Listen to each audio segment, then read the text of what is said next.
자, 오늘 말씀 함께 보도록 할까요? 함께 나눌 말씀은 히브리서 11장 말씀입니다.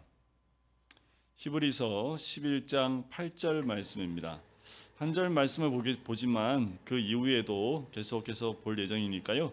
우리 8절 말씀은 같이 읽고 성경책을 그대로 펴놓은 상태에서 계속 말씀을 함께 보도록 그렇게 하도록 하겠습니다. 우리 8절 말씀을 같이 읽을까요? 같이 읽겠습니다. 시작. 믿음으로 아브라함은 부르심을 받았을 때에 순종하여 장래의 유업으로 받을 땅에 나아갈새 갈 바를 알지 못하고 나아갔으며. 아멘.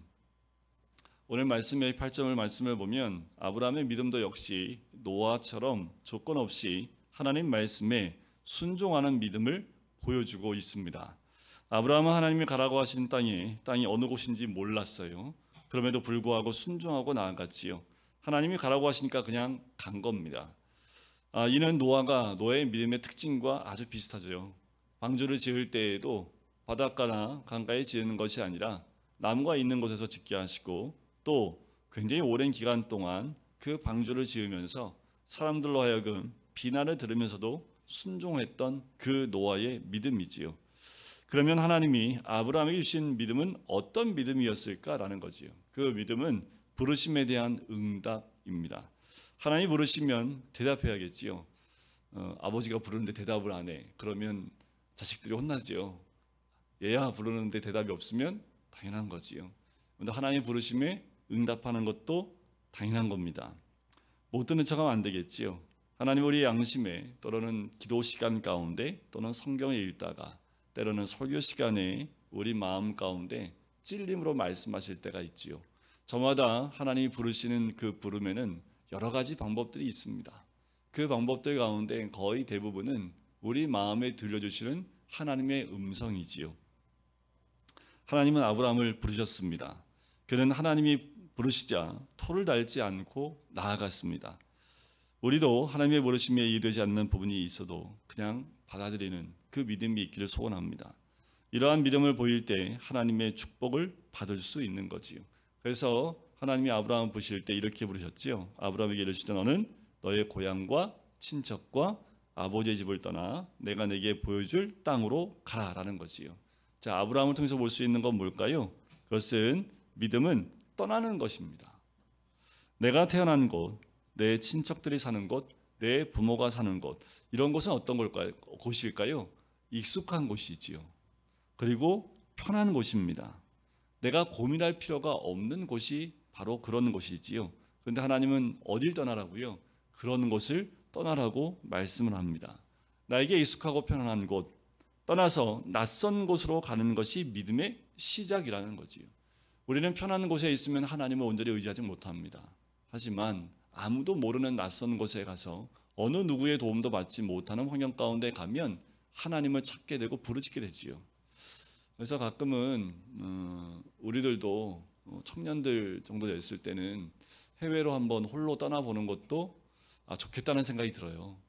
뭐 언어 연수를 가기도 하지만 뭐 동남아시아에 있는 선교지에 한 달 정도 선교지가 가서 선교사님들과 함께 생활하면서 그 환경 가운데 하나님을 만나는 시간들을 가지면 참 좋지 않을까라는 생각을 가져봅니다. 믿음은 이런 의미에서 순종입니다. 믿음은 모험이고요, 도전이고요, 시험입니다. 도전하는 사람의 얼굴을 보면 긴장감이 있지요. 믿음의 사람을 보면 얼굴에 긴장감이 있습니다. 이 긴장감은 두려움의 긴장감이 아니라 건강한 긴장감이지요. 여행을 떠난다고 할 때 얼마나 가슴이 설렙니까? 그와 같은 거지요. 아브라함에게는 이런 믿음이 있었습니다. 그는 하나님 말씀에 즉시 순종하고 행동으로 옮겼지요. 자, 아브라함의 또 하나의 특징이 있다면 나그네처럼 사는 것입니다. 자, 11장 9절 말씀에 보면 이렇게 나와요. 히브리서 믿음으로 그가 이방 땅에 있는 것 같이 약속의 땅에 거류하여 동일한 약속을 유업으로 함께 받은 이삭 및 야곱과 더불어 장막에 거하였으니 라고 하지요. 자, 아브라함은 갈대아 우르를 떠나서 하나님이 약속하신 땅으로 갔습니다. 자, 그곳에는 하나님을 믿지 않는 가나안의 7 족속들이 살고 있지요. 그들 틈에 지금 아브라함이 이제 막 믿음의 삶을 시작해서 그들 가운데 살고 있는 거지요. 그래서 신앙이 전혀 다른 믿음이 없는 사람들 가운데 산다는 것은 결코 쉽지 않습니다. 자, 아브라함의 믿음이 어느 정도 성숙한 가운데 산 것도 아니고요. 하나님의 부르심 받아서 바로 가나안 땅에 있는 7족속에 있는 그 땅으로 그냥 쑥 들어간 거지요. 하나님의 음성을 따라서 이제 믿음의 첫 발자국을 띄었는데 아무도 모르고 또 하나님도 모르는 전혀 색다른 그 이방인들 사회 가운데 그냥 들어간 겁니다. 사람들이 곱지 않았겠죠, 시선이. 그리고 알게 모르게 그들한테 아브라함은 이방인이었기 때문에 그곳에 정착하는 것이 굉장히 힘들었을 겁니다. 하지만 하나님이 주신 믿음만 있으면 그것에 두려울 것이 없지요. 오히려 아브라함은 들어가서 뭐 했던가요? 제단을 쌓았지요. 그들에게 보여주듯 하나님께 제단을 쌓고 예배를 드리고 또 하나님의 여호와의 이름을 부르며 그 믿음의 모습을 드러낼 때에도 그 아브라함의 모습 가운데 두려움이라는 것을 찾아볼 수 없었습니다. 믿음은 벽돌집에 사는 것이 아닙니다. 오늘 10절 끝에 9절 끝에 나와 있는 것처럼 장막에 사는 거지요. 장막은 무엇을 뜻할까요? 언제든지 접어서 떠날 수 있는 겁니다. 우리는 이 땅에 영원히 살 것처럼 왕국을 만드는 존재가 아니에요. 언제나 금방 떠날 수 있도록 짐을 가볍게 하는 나그네처럼 사는 존재입니다. 그런데 우리가 여행 갈 때 짐을 대미대미 싸가지고 하룻밤 자는데 이만한 트렁크 10개씩 들고 다니면 그거 여행 다니겠어요? 여행을 오래 다니신 분들 보면 아주 간촐합니다. 짝 백팩을 하나 정도 들고 다니면서 일주일 여행 다니신 분들이 있어요. 그러니까 여행을 다닐 때 그만큼 우리가 움직여 다니기 아주 편하게 간소하게 차려입는 거지요. 자, 세상에 금은보화를 손에 쥐고 있다면 떠날 수가 없겠지요. 그게 무서워서 어떻게 떠나겠습니까? 무엇이든지 우리는 나누고 베풀면서 우리의 삶 가운데 몸집을 줄이는 거지요. 가벼워지는 거지요. 하나님 명령하시면 언제든지 떠날 수 있도록 만드는 것, 그것이 바로 장막 가운데 사는 삶입니다. 믿음 생활이라는 것은 익숙한 곳을 떠나는 거지요. 이방인으로 사는 것입니다. 고향이 그리워도 이방 땅에서 굳건한 믿음으로 살아야 하는 것이지요. 이것이 어떻게 보면 선교사의 삶 아닐까. 우리의 삶이 그와 같지요. 최초로 선교사와 같이 이방인으로 사신 분이 바로 예수 그리스도입니다. 예수님이 이 땅에 오셔서 하늘 보좌를 버리시고 이 땅에 오셔서 하셨던 말씀 기억나십니까? 여우도 굴이 있고 공중의 새도 거처가 있으되 예수님은 머리 둘 곳조차 없다라고 말씀하셨지요. 그분은 이 땅에 오신 목적에 이끌려 사셨습니다. 이 땅에 오시고 공생을 시작하시고 난 다음에 늘 십자가를 향한 목적을 향해서 나갔던 우리 예수님의 삶을 볼 수 있습니다. 그러니 움직일 때마다 어디에 정착하는 것이 아니라 늘 움직여 다니고 가는 곳마다 하늘나라를 가르치시고 복음을 전하셨던 예수님의 모습을 발견할 수 있지요. 이방인으로 산다는 것은 외롭고 처량하고 고독하지요. 아브라함도 정든 고향을 떠나 알 수 없는 곳으로 떠났습니다. 그거는 아는 사람도 없지요. 땅도 달라요. 사람도 달라요. 문화도 다릅니다. 그렇지만 그 땅은 어떤 땅이에요? 하나님이 약속하신 땅입니다. 하나님이 축복의 땅입니다. 하나님이 지시하신 땅이라는 거지요. 그게 믿음입니다. 내가 편한 곳이 아니라 하나님이 약속하신 땅이기에 정말 아무것도 없고 연줄도 없고 문화도 모르고 아무것도 모르지만 그 땅에 갈 수 있는 거지요. 아브라함은 그런 불안함 가운데 하나님의 약속을 발견했지요. 하나님의 약속이 있었기 때문에 낯설고 불편한 땅에서 마음의 평안을 찾을 수 있었던 겁니다. 그래요. 이 아브라함의 믿음의 특징은 약속을 받은 믿음이라는 거예요. 자, 10절 말씀 한번 보실까요? 이는 그가 하나님이 계획하시고 지으실 터가 있는 성을 바랐음이라. 자, 믿음은 견고한 터 위에 하나님이 설계하신 도시와 같습니다. 근데 새하늘과 새 땅이 있는 거예요. 그 새하늘과 새 땅을 바라보며 사는 믿음이 이 아브라함이 가졌던 믿음의 특징입니다. 현재의 생활이 고단하고 궁핍할지라도 하나님의 약속의 땅을 떠올리며 그 마음은 천국을 누리는 거지요. 이 말씀을 준비하면서 왜 70년대, 80년대 믿음 있던 어르신들 그 단칸방에 살면서도 그 마음이 왜 이렇게 풍족했느냐라고 생각해 보니까 이런 믿음을 가지고 계셨던 거예요. 환경과 모든 것들은 정말 힘들고 어려웠는데 그 마음만큼은 천국이었다라는 거지요. 그 마음이 천국이니까 좁은 방 안도 천국이 될 수 있었던 겁니다. 당장 하루 세 끼 먹는 것도 어려웠지만 그 세 끼 있는 것도 어려운 그 환경도 감사하면서 믿음으로 극복해 나갔던 그 믿음들을 볼 수 있는 거지요. 왜 그런 믿음이 가능했을까요? 그것은 바로 새하늘과 새 땅, 약속의 땅을 하나님이 주신다라는 그 믿음이 있었기 때문에, 그 믿음 가운데 마음에 이미 그 천국이 임했기 때문에 가능했던 믿음이지요. 믿음은 막연한 것 같지만 막연하지 않습니다. 믿음은 맹목적인 것 같지만 맹목적인 것도 아닙니다. 헛된 꿈 같지만 헛된 꿈도 아니라는 거예요. 믿음이란 약속이요, 미래요, 축복입니다. 우리가 머리로 만들어낸 생각이 아니라요, 하나님이 약속하신 것이기 때문에 확실한 거예요. 현재 내 손에 쥐어진 것이 아무것도 없지만 믿음으로 나가면 약속은 성취되지요. 미래에 젖과 꿀이 흐르는 그 땅이 생기게 되는 줄 믿습니다. 믿음이 없다면 뭐도 없어요. 희망도 없고 끈도 없고 미래도 없고 비전도 없습니다. 온통 절망, 고독, 허무함밖에 없습니다. 그래서 믿음이 없는 사람들은 인생의 허무에 빠져 한탄을 늘어놓지요. 참 인생 허무하다, 바람 잡는 것 같다, 도대체 인간이 뭔가, 차라리 태어나지 않았다면 더 좋았을 걸. 그 이유는 약속의 믿음이 없기 때문입니다. 또 하나의 아브라함의 특징이 있다면 믿음의 특징은 불가능을 가능하게 하는 믿음이라는 겁니다. 11절 말씀 한번 볼까요? 11절은 같이 한번 읽어보겠습니다. 시작. 믿음으로 사라 자신도 나이가 많아 단산하였으나 잉태할 수 있는 힘을 얻었으니 이는 약속하신 이를 미쁘신 줄 알았습니다. 자, 믿음은 언제나 불가능 앞에 휩싸여 있지요. 믿음은 언제나 절망의 한복판에 존재합니다. 그게 믿음입니다. 자, 믿음은요, 불가능할 때 그 불가능 가운데 믿음이 드러나고요, 절망 한가운데에서 그 믿음이 존재합니다. 아브라함이 100세였습니다. 사라는 90세였지요. 어떻게 자식을 잉태할 수 있습니까? 또 한 가지, 왜 하나님은 이들이 나이가 많이 들 때까지 아기를 주지 않으셨을까라는 거지요. 세상 사람들은 절대 아이를 낳을 수 없다고 말했습니다. 아브라함과 사라도 스스로 불가능하다고 생각을 했지요. 하지만 하나님은 인정하는 때까지 끌고 가십니다. 뭘 인정해요?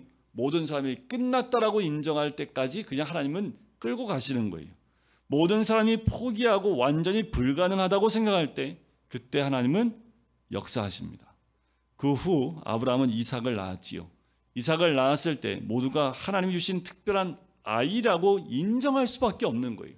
세상 모든 사람들이 이 아이는 특별한 아이야, 이 아이는 하나님 주신 아이야 라고 인정할 수밖에 없다라는 거지. 어느 누구도 의심할 수 없게끔 하나님이 역사한다라는 겁니다. 그런데 우리 인생에 이와 같은 역사 있기를 주의 이름으로 간절히 축원드립니다. 나만 인정하는 것이 아니라 믿지 않는 주변에 있는 사람들까지도 와, 저 사람은 정말 하나님이 도우셨다 라는 그 고백을 들을 수 있는 그 믿음의 결과가 있기를 주의 이름으로 간절히 축원드립니다. 우리에게도 그런 믿음이 있어야겠지요. 내가 세상에 태어난 것 우연 아닙니다. 시스로 태어난 사람도 단 한 명 없지요. 나는 불가능한 가운데 태어난 귀한 존재라는 거예요. 가치 있는 존재라는 거지요.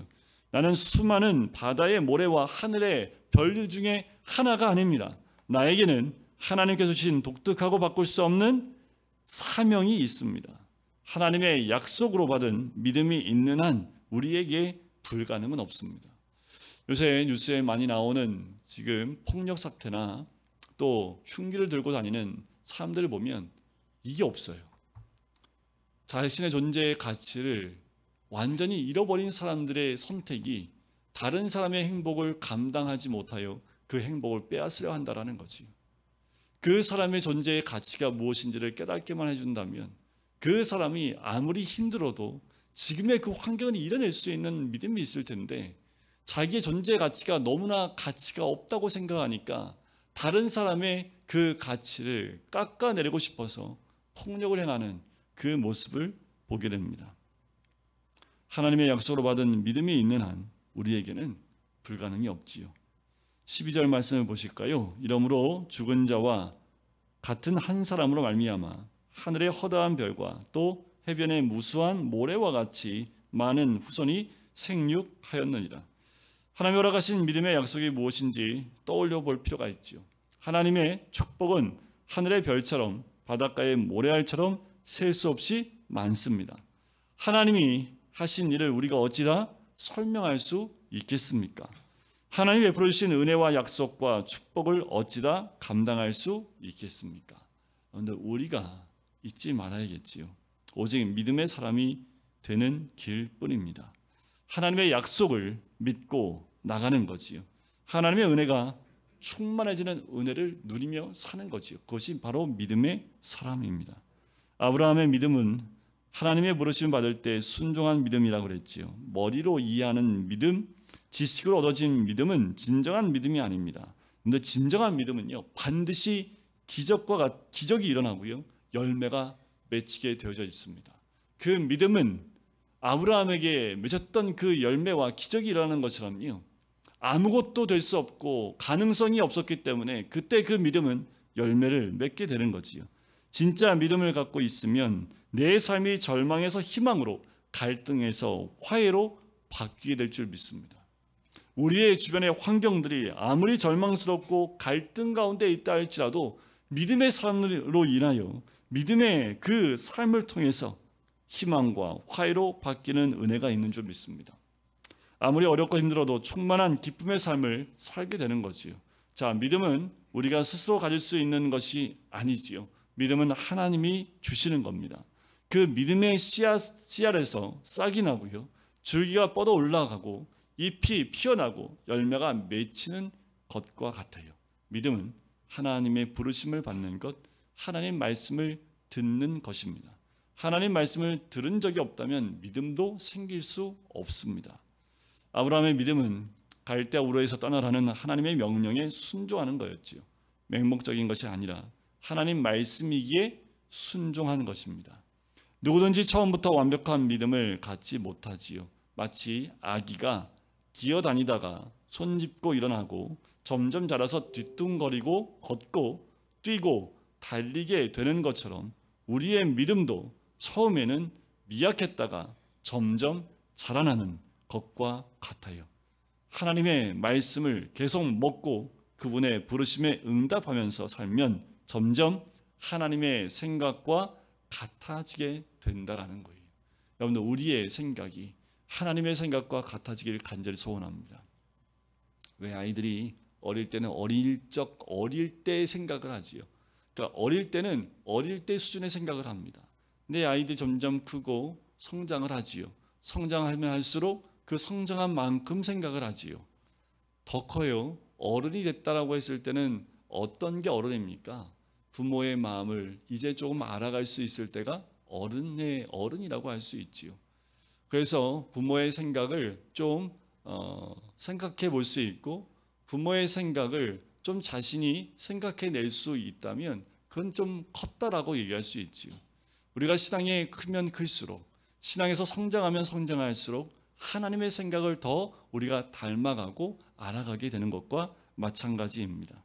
아브라함이 100세에 이삭을 얻은 것처럼 우리에게도 하나님이 하셨다고 고백할 수 있는 기적이 생기기를 바랍니다. 여러분, 모든 것이 안 돼요? 다 막혔습니까? 이제 하나님께서 기적을 일으켜 주실 때가 됐음을 우리 입술로 고백하고, 또 믿음으로 하나님이 보여주신 것을 보고, 또 믿음으로 하나님이 약속하신 것을 따라 나갈 때에 우리를 통해서 그 기적이 일어나게 되는 줄 믿습니다. 예수를 믿고 교회 다니면요, 제일 첫 번째 변화가 믿음이 생기기 시작하는 거지요. 그 믿음으로 우리는 험한 세상을 승리하면서 살아가게 됩니다. 믿음이라는 것은요, 죽은 자처럼 된 우리를 다시 살리는 겁니다. 우리만 이러한 믿음을 받는 것이 아니라요, 그 축복을 자손 세대까지 이어 나가는 것이 중요하지요. 하나님이 예비하신 그 축복을 믿음의 유산으로 받을수록 하늘의 별처럼 바다의 모래처럼 자손들이 번창하게 되는 거지요. 그런데 이 믿음은 이 세상에 사는 동안 이루어지지 않을 수 있습니다. 하나님이 약속하신 그 약속이 내 세대에 온전히 이루어지지 않을 수도 있다라는 거예요.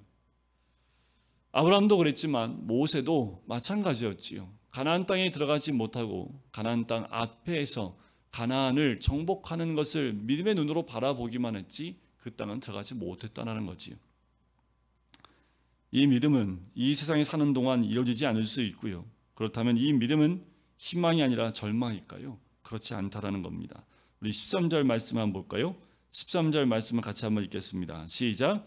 이 사람들은 다 믿음을 따라 죽었으며 약속을 받지 못하였으되 그것들을 멀리서 보고 환영하며 또 땅에서는 외국인과 나그네임을 증언하였으니. 자, 이 약속을 세상을 사는 동안 죽을 때까지 안 이루어질 수 있습니다. 하지만 하나님은 이 세상을 사는 동안 끝이 아니라고 말씀하는 거예요. 하나님이 주신 약속이라도 그 약속을 한 번도 소유하지 못할 수 있습니다. 하나님이 나에게 주신 언약이고 나에게 주신 사명인데 그 사명을 내 생에서 온전히 이루지 못할 수도 있다라는 거예요. 예를 들면 이런 겁니다. 몽골은 90%가 사막이랍니다. 원래는 사막이 아니었대요. 그런데 이제 심지 않고 계속 벌먹먹하다 보니까 아마도 그 땅이 사막화된 땅이 되고 만 것 같아요. 그래서 우리나라의 어떤 단체가 몽골에 있는 사막에 나무 심기 운동을 벌였다고 합니다. 그래서 계속 나무를 심어요. 희망이 그것밖에 없다고 생각한 거지요. 자, 나무를 심으면 당장 숲이 이루어지던가요? 나무를 지금 심는다고 해서 별반 달라질 게 있을까요?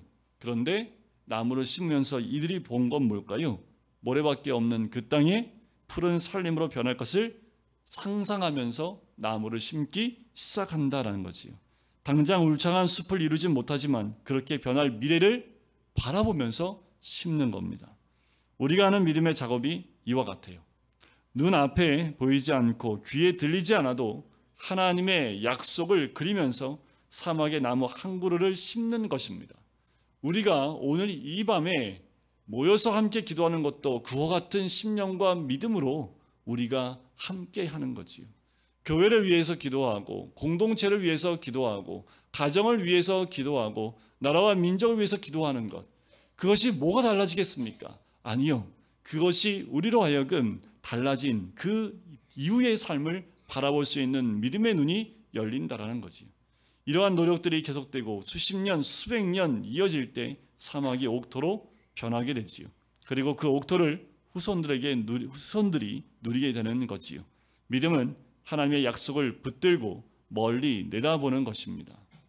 그래서요, 믿음의 고백을 하며 나갈 때 변화되는 게 아무것도 없어요. 그러다 보니 우리가 힘들다라는 말을 하기도 하고 피곤하다, 어렵다라고 말할 수도 있습니다. 믿음의 약속을 받은 사람들은 힘들더라도 내 다음 자손 때는 살아난다는 믿음을 가지고 있는 사람이 바로 믿음의 약속을 받은 사람들입니다. 지금 현재로는 안 되지만 내 다음 세대에는 이루어질 것을 믿음으로 보는 사람들, 이런 약속에 대한 믿음이 있어야겠지요. 그래야 이 고난을 뚫고 나갈 수 있는 거지요. 역경을 이겨낼 수 있습니다. 경제 상황이 좋지 않을 때 두 종류의 사람이 있다고 해요. 기쁘고 즐겁게 사는 사람이 있는가 하면 힘들다고 어렵다고 말하는 사람이 있다는 거지요. 믿음은 현재를 보고 사는 것이 아닙니다. 미래를 보고 살고 약속을 보고 사는 거예요. 그래서 오늘도 그 미래와 약속을 붙들고 기도하는 거지요. 학문을 할 때는 이성과 합리성으로 합니다. 이성은 우리를 설득하지요. 가장 좋은 방법입니다. 우리가 이성적으로 합리적으로 과학적으로 접근하면 사람들은 그것을 빨리 받아들이지요. 그러나 이성은 기적을 만들지 못합니다. 이성은 이해는 시키지만 기적을 만들 수 없다라는 거지요. 그런 기적은 누가 만들어요? 믿음이 만듭니다. 하나님 주신 믿음은 기적을 만들어요. 우리는 비전을 봐야 합니다. 믿음이 있어야 비전을 볼 수 있지요. 자, 14절 말씀을 한번 볼까요? 14절 같이 읽겠습니다. 시작.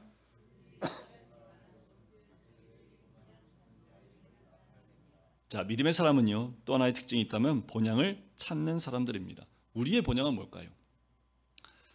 저도 이제 잠깐 캐나다 간 적이 있는데 거기 가서 이제 교회 다닐 때 보면 나이가 지긋하신 분들을 보면 거기에 살면 참 편하긴 하지만 결국 다시 고향으로 돌아오고 싶은 마음을 많이 비치십니다. 특별히 시향민들, 북한에 고향을 두고 오신 분들은 늘 고향을 향한 그 소망과 가고 싶은 그 간절한 마음들이 있는 것과 마찬가지예요. 여러분들 우리 믿음 생활하는 우리에게 본향은 어디에 있을까요? 우리는 본향을 얼마나 그리워하며 바라보고 있습니까? 우리가 바라봐야 될 믿음의 사람들, 그리스도인들이 바라봐야 될 고향은 어디일까요? 그 본향은 눈에 보이는 땅이 아닙니다. 우리의 본향은 아담과 하와가 죄를 짓기 전에 그 상태를 의미합니다. 그 본향이지요. 여러분들 그거 아세요? 철새는 추운 겨울이 오면 따뜻한 나라로 이동합니다. 근데 열심히 날아가는데 그냥 쉽지가 않지요. 대부분은 그 따뜻한 나라로 움직여 가다가 너무 힘들어가지고 가다가 그냥 육지에 주저앉는 새들이 있대요. 그 새를 텃새라고 한다네요. 저도 텃새가 뭔가 했더니 그냥 그게 텃새인 거예요.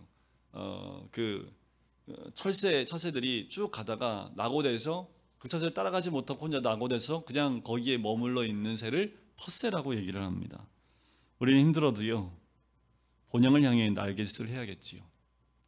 우리가 신앙생활하고 믿음 생활을 할 때 우리의 본향을 향해서 끊임없이 날갯짓을 해야 합니다. 우리는 철새지 텃새가 아니라는 거지요. 태초의 본향을 바라보며 멀고 먼 거리를 날아가야 하는 거지요. 자, 15절 말씀을 볼까요? 그들이 나온 바 본향을 생각하였더라면 돌아갈 기회가 있었으려니와 그들이 이제는 더 나은 본향을 사모하니 곧 하늘에 있는 것이라. 이러므로 하나님이 그들의 하나님이라 일컬음을 받으심을 부끄러워하지 아니하시고 그들을 위하여 한 성을 예비하셨느니라. 우리 인생은요, 언젠가 죽음에 직면하지요. 그런데 살면서 죽음에 대해 거의 이야기하지 않습니다. 천국에 대한 이야기도 별로 하지 않지요. 이 세상에서 성공하고 잘 사는 것에만 집착을 합니다. 하지만 우린 죽음 이후에 대한 준비도 해야겠지요. 죽음은 영과 육이 분리되는 것을 의미합니다. 죽음은 내 육체가 죽는 것이지 내 영혼이 죽는 건 아니지요. 살아있는 동안 준비를 잘한 사람은 천국에 가지요. 이 땅에서 죄만 지은 사람은 천국에 들어가지 못합니다. 천국에 가느냐 못 가느냐는 우리 생각으로는 판단할 수 없지요. 그래서 어떤 책에는 천국에 간 사람들이 세 가지 반응에 대해서 이렇게 얘기합니다. 세 가지 반응이 나오는데요. 첫 번째 반응이 뭐냐면 어떻게 저 사람이 천국에 와 있지? 라는 반응을 보인답니다. 두 번째 반응은 천국에 꼭 올 것 같았는데 그 사람이 안 보이네 라고 한답니다. 세 번째 반응은 내가 어떻게 천국에 왔지? 라는 반응을 보인다고 합니다. 여러분들 이처럼 이 세상에 사는 모습으로 천국에 갈 수 있는 사람을 가려내기는 참 힘들어요. 오직 하나님만이 아시겠지요.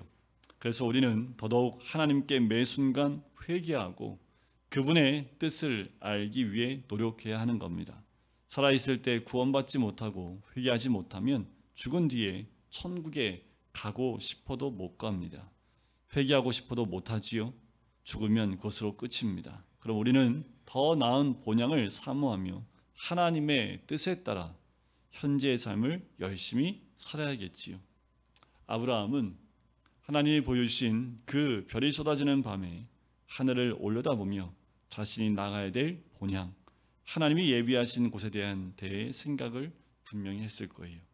아브라함처럼 본향을 묵상하면 천국이 가까워지고 하나님의 세계에 점점 다가가게 됩니다. 우리도 아브라함이 가진 그 믿음들, 오늘 히브리서 11장 8절부터 16절까지 나와 있는 이 아브라함의 믿음은 참 다양하고 여러 가지 각도로 등장하는 것을 봐요.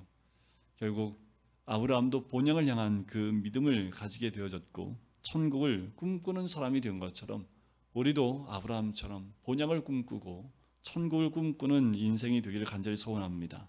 이 세상에서 날마다 천국을 이루면서 사는 우리가 되기를 원하고요. 내 마음의 천국이 이루어질 때 주님 부르실 때 그 천국에 가는 거고요. 내 마음의 본향이 이루어질 때 이 땅에 그 본향이 이루어지는 거지요. 주님은 이 땅 가운데 그 하나님의 나라를 이루길 원하시고 천국을 이루기를 원하시는 거지요. 아브라함이 그 믿음을 가지고 나갔기에 그 믿음 안에서 하나님 안에서 그 믿음을 상실하지 않고 끝까지 믿음 안에 거하는 사람이 될 수 있었던 것, 그리고 히브리서 11장에 그 믿음의 한 사람으로 그 믿음의 여러 가지의 모습을 우리에게 보여준 것처럼 우리도 우리 다음 세대들에게 그 믿음의 사명과 비전들을 보여주면서 우리 세대에 이루어지지 못할 그 꿈들을 우리 다음 세대들이 이어서 그 믿음의 대를 이어나갈 수 있도록 또 연결시켜주고 또 물려주는 것이 우리의 사명이어야 되고, 우리 교회가 가지고 있는 그 비전들, 우리가 이루지 못하는 것이 있다면 우리 다음 세대들이 이 교회를 채우면서 또다시 이 금강교회를 통해 사람이 주신 그 사명들을 이루어 나가는 것이 바로 우리 교회를 통해서 이루어 나가시는 믿음의 계보가 되겠지요. 우리 모두에게 오늘 이 밤에 또 이 아브라함에게 주신 그 믿음의 놀라운 은혜가 임하시길 주의 이름으로 간절히 축원드립니다.